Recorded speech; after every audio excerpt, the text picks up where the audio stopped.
So I produced nearly 80 babies this year, somewhere around that. How come they're not on the website for sale yet? What gives? Let's talk about it.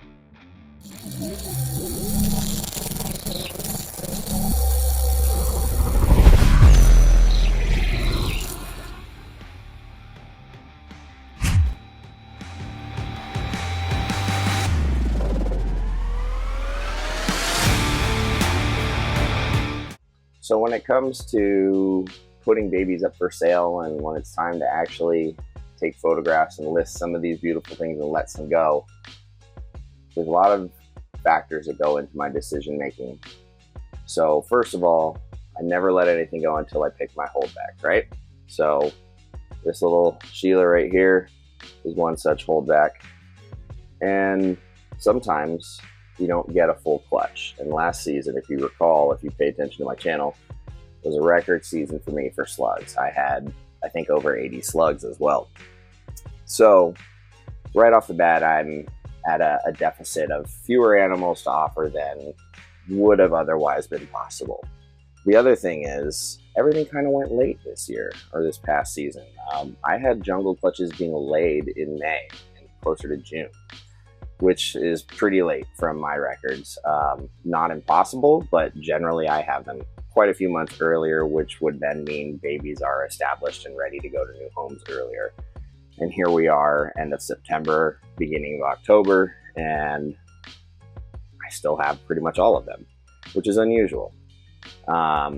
It's not that it's too hot right now. It is pretty warm, but you know, the Hurricane Helen's going on in the southeast, so that's bad. But I still have all of these guys. And why is that? So this clutch of jungles, I didn't get a full clutch. I was not fortunate enough for, you know, me to get like 14 eggs or something. I only got seven viable babies or so, and they're all spoken for. I always keep a holdback pair generally from every pairing I do. And this year I'm actually breaking that rule because, you know, I only have so many animals. So in the albino Darwin clutch, I split that clutch because it was a partial breed loan. And so out of the 6 babies I keep, they're all going to new homes. I'm not keeping any. So doing that for the people, I'm breeding them again, so I'll get a holdback eventually. But sometimes it takes a little while, and sometimes the numbers aren't big enough. Sometimes picking holdbacks is the easy part. Sometimes there's just a handful of clutch mates that stand out and have exactly what you're looking for pretty early on, and you don't have to wait too many sheds into their first few months to really tell. This girl here is one of those animals that is a standout from day one and has continued to do so and has made the holdback roster pretty easy from that clutch. Her and another girl and one boy. So sometimes it's easy. Sometimes you really don't have any troubles. You figure out your holdbacks, the rest start eating, and you can move them on. Sometimes they take a long time to even want to get hungry, and you're sitting with them into October. Some species are spring breeders and will breed later, like these Morelia Bredli here, which, if you're curious, you can call them Bredli, Bredli, Bredl's pythons, Centralian pythons. All of the above are correct. I won't judge you. But these guys are spring breeders, so they aren't even breeding until stuff is sometimes even laying eggs or even hatching. So I wasn't getting babies of these for a while and knew that going into it. So they came onto the scene late, and they took about 2 months before they were even really hungry on their own. They're now grabbing food and smashing it nicely, but they're still not ready to go yet. I need to get a few more consecutive meals underneath their belt to make sure they're eating well before they go to their new homes. That will also give them a little bit of time to get some of that attitude out of there. These are supposed to be pretty chilled pythons, but let's be real, a baby snake in front of a big mug like this, we don't react that way. So it takes some time to get them established. Sometimes they're not hungry right away. And all these babies came out really big and healthy. And so it took them about 2 months before they were even hungry and done digesting the yolk that they hatched with. So now that they are good and hungry and figured out what food is, we're going to get them off of the live stuff, get them on the frozen thawed, and we'll be reaching out to everybody who's contacted me. I normally don't do lists, but when it's something like Brettles and I have a bunch of males and people are actually looking for males as pets specifically, I took some names down. So those people who have emailed me, reached out to me, I've made notes, and I have been contacting you, or we've been in touch. and I will be soon shortly, but hopefully 4 to 6 more weeks, these guys will get a couple more meals under their belts. They'll be ready for new homes just before winter decides to close us out for shipping season. And lastly, another reason why a lot of these animals don't make the website, and you won't see any of the albino Darwins on the website, is because my patrons have snatched all of them up. Like I said earlier, I'm not keeping any of them, and I had to split the clutch. So this was going to be my holdback, but this is going to a good friend, and I'm not upset about it, especially when I've got them breeding again this season. Hopefully, we're just going to keep going. I've got enough snakes, I can keep more later on. But you're not going to see any of these up on Morph Market. You're not going to see them up on my website because people snatched them up too early. My patrons get early access to all of this stuff. I don't have to use any silly gimmicky marketing scams or price them ridiculously to get people's attention. People want these and they know where to get them.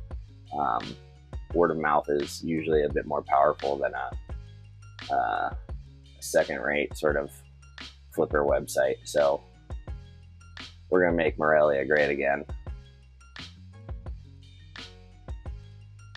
One carpet python at a time. One albino at a time.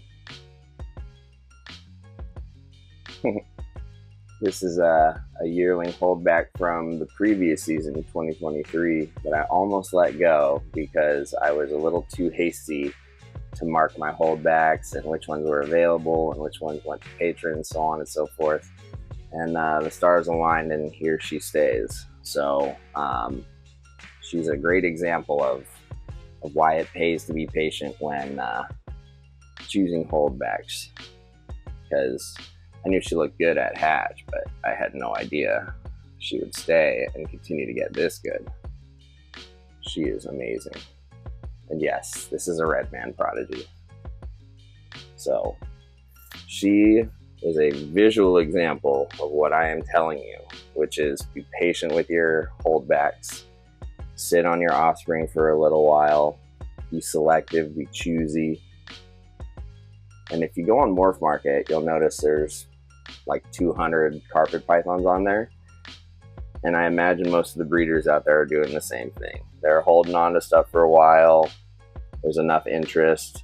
There's so much demand for Morelia out there. It's not a saturated market with 40,000 breeders like ball pythons and stuff. So, and the people who know what they want, they know where to get it, and they know who to ask, and they know how to reach out. And so that's a beautiful thing about the carpet python world and community, is everybody's connected in some way. So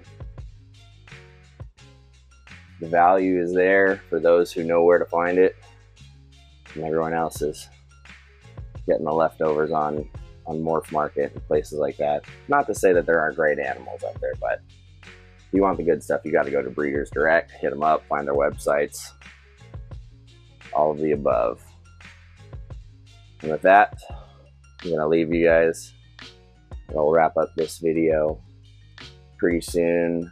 I'll be explaining to y'all what I have planned for this coming season as far as pairings going. Going to do a lot this season. Going to do a little bit of everything again. So maybe we'll be going through that in video format soon. Figure out how to do that without making it too long and ridiculous, but we'll get there. Don't forget to check on my sponsors: Heli Guy Serpents for 3D printed awesomeness for your animals, Reptiles Express for shipping all your good needs, anything related to getting these guys safely where they're going if you breed or are purchasing or anything else like that. PremiumCrickets.com. Check them out if you're in the East Coast area. They're doing shows, running that circuit, and they'll ship bugs to your door. All that good stuff. There are promo codes for me at all of the above, so give them a check out. You got RR10 for Heli Guy Serpents, Riley 50 for Reptiles Express, and Riley 15 for PremiumCrickets.com. So go take advantage of those savings. Don't forget to become a member of USARK and USARK Florida. Your membership matters more than you know. The numbers show strength. So let's unify and support them as they support our ability to keep wonderful snakes. And last but not least, if you want to be one of those people that gets to snipe some of these babies before they ever even have a chance to make it to the website and things like that, discounts on merch, so on and so forth, come join the Patreon family. Riley Jimison on Patreon.com. Pretty easy to find. Love my patrons. I'm behind on my Zoom meetings, I know, guys. I promise we'll be scheduling one soon. Don't hold your breath though. I'm busy, but I'm working on it soon. Try to do those every month. So, all right, getting a little warm in here. Too much fire from this girl. So sick. All right, people. Make Morelia great again. See y'all later.